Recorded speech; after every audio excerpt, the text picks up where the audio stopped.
Start. বন্ধুরা, আজকে আমি তোমাদের সাথে বাদাম বাটা বা বাদাম ভর্তার রেসিপি শেয়ার করছি। খুব সাধারণ কিছু জিনিস লাগবে, সেগুলো তোমরা দেখে নাও। বাদাম, ভাজা বাদাম কিনে এনেছি আমি, সেই বাদাম লাগছে কিছুটা, আর লাগছে কিছুটা পেঁয়াজ আর কাঁচা লঙ্কা, নুন আন্দাজ মতো, চিনি আন্দাজ মতো। এগুলো আমি সব নিয়ে মিক্সারে পেস্ট করব। তারপরে পরেরটা আমি তোমাদের দেখাচ্ছি।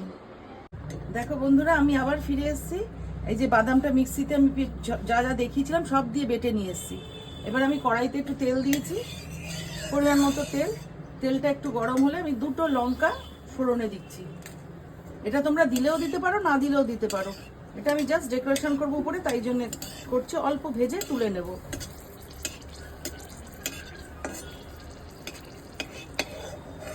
এই যেটা আমি তুলে নিলাম।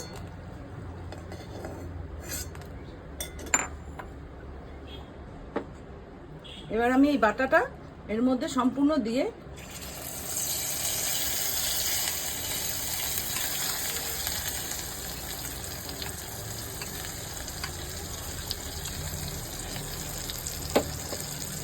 এবার এটা যতক্ষণ না কড়া থেকে তেল ছেড়ে দেয় ততক্ষণ অবধি ভাজতে হবে। তাহলে আমি ভাজি খানিকক্ষণ, তারপর হয়ে গেলে আমি তোমাদেরকে আবার দেখাচ্ছি।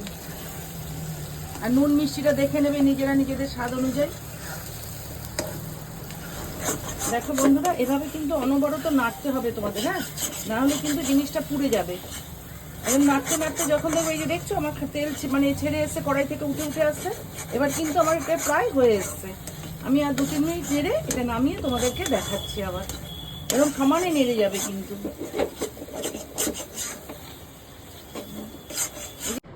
দেখো বন্ধুরা, এই আমার বাদাম বাটা বা ভর্তা, বাদাম ভর্তা যেটাই বলো, রেডি। তোমরা একদিন করে খেও প্লিজ আমার এই কথা শুনে, দেখবে কি দুর্দান্ত খেতে লাগে।